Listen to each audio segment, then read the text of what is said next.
So we open with Sharon and Emily talking about last night. And Sharon's like, dang, I wanted to have a good time, but Tamara wouldn't let that happen. Sharon said I'm done with explaining myself, especially to Tamara Judge. Down with Tamara, she in the spa with Katie. Tamara's still on her, I wanted Sharon to take accountability, and Katie's like, yeah, she does always get excited. And she's throwing her money away. Look at the Burberry scarf she got. Heifer, don't act like that's not a business expense. Over with Jen and Gina. Gina's telling Jen, look, Sharon got the proof that Alexis started the suits. Jen said, I know Tamara knows about that receipt Sharon had and she ain't say nothing because she want to hate on Sharon. Sharon's superpower doesn't exist. It ain't making people feel sorry for her. You're just jealous of her because she's more likable than you, and people do feel sorry for her. Your children don't feel sorry for you for choosing Eddie over them. So now Heather comes in and she wants to smooth things over with Sharon. But now Sharon's mad at Heather for telling about John Jansen. However, Sharon had already told everybody about John Jansen. Heather said, look, pay him and it goes away.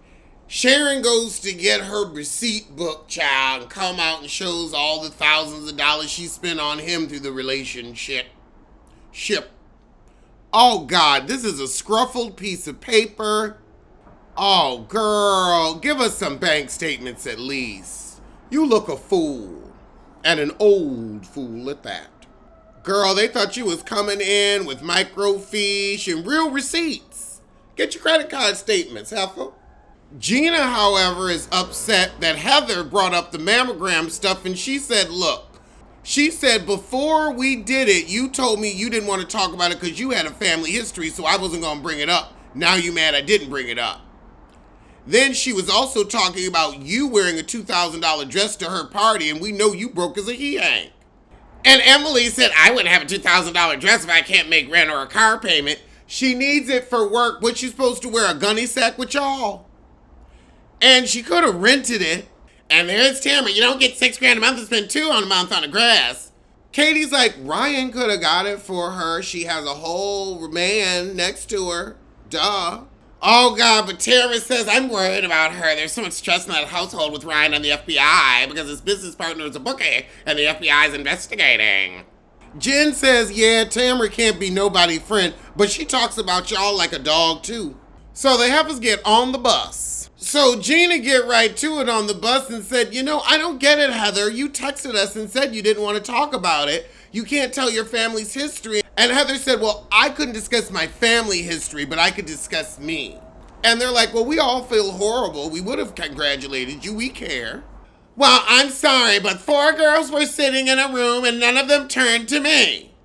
I'm just trying to be a friend to you. Oh, so you go up to the girl who's coming after me and tell her, yeah, bring the paparazzi story. Well, when you're sitting on the couch with Andy Cohen and he asks about my home, I expect you to defend me. You were complicit. He's the boss. What is Gina's problem with me? Everything I said was true. Yeah, but you ain't have to say it, heifer. But Heather's like, heifer, you ain't tell me you was unhappy with my non-defending you on Watch What Happens Live. I like your little hovel. I mean, your house is a garage compared to mine. I haven't been in it, but I'm sure it's lovely. Heather said, when does the shopping start? So while we're doing a fun Tudor photo, Gina tells the girls, oh, Heather's been talking about Jennifer's dress. So we getting ready for dinner that night. So we give a cheers, and you know Tamara's already looked at Sharon for ordering her Belvedere and soda. Oh! Jennifer says, Heather, I have a question. Was my dress at the tea party a problem? Well, I saw it was $2,000 at Neiman Marcus. And you ain't got no money. Gina was so happy that Heather got caught. And then Tamara said, well, we were just saying we didn't want you to feel like you had to wear all this expensive stuff to be with us. And Jen said, no, last year you were calling me on wearing fake shit. Then Jennifer goes off on Tamara. You want everybody to know I got a piece of shit of man. Maybe he's different and that's fine. And Tamara gives her another sorry little apology. But now Sharon comes at Tamara. Let's talk about this receipt from Alexis. So Sharon's like, I gave you that bone to carry, but you ain't carry it. And Emily said, yep, you apply the scrutiny to everybody else, but you ain't gonna apply it to Alexis. Sharon says, please stop talking about me. Well, please stop talking about me. You've got a bigger ego than me because you had $75,000 worth of plastic surgery. Now Tamara's going, it's not the same like Nene. Now Shannon gonna leave. Damn it, no, make Tamara leave. Make Tamara leave. We both of them saying, I don't want to do this anymore. I'm done. And Heather is a true Capricorn because she's like, this might be an inappropriate time, but this is the best onion ring I've ever had. All right, the girls are giving this episode. So all the girls decide to text their men something naughty after the fight to try to lighten the mood, and Shannon's like, well, I guess I'll go to bed. Somebody says, well, you can text Archie.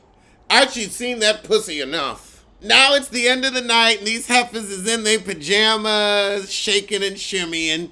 Sharon going to bed. Her daughters is coming tomorrow. She's pretty tired from being treated like shit. Oh, Lord. Put these pasty twats away.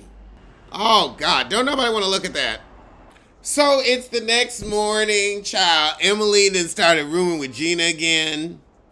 Oh, goodness. So we got Gina trying to convince Tamara to be the bigger person with Sharon. There's no compassion there because Tamara's a shithead, not because she's on a spectrum. Now Tamara got a shit because she's full of it. Over with Sharon, she venting about Tamara. And Sharon's telling Jennifer, you know she talking about your boyfriend and the FBI bookie business. So let me tell you what she was telling me in 2022. Oh, she asked her friend's husband to do a background check. So now Jen's mad and says this is weird and obsessive, which it is. This heifer gotta use our life to make hers interesting, you damn Skippy. Jen is pissed. She thinks she's gonna ruin my family? Not my family. Jen go right to her door. Knock, knock, knock. Guess who, bitch? You did a fucking background check on Ryan? What are you talking about? You did. Swear to God, I did not. I just saw it with my own eyes. A background check? Tamara is lying. Ooh. So now Tamara's like, oh, that's not what happened. It wasn't a background check. I never paid for a background check in my life. We saw the text. You said, I'll have my friend's husband do a background check. He wasn't a private investigator. He was a real estate guy. Tamara clapping. You're using your voice. It's impressive. If you don't deck this heifer. He said he was in mortgages. I asked my friend if he was licensed. He said, no, that's not a background check. You asked for a background check, you lying shit. Jen, Tamara's obsession with your man ain't that weird. She heard about the dick. She want the dick. She might have had the dick and want to get it again.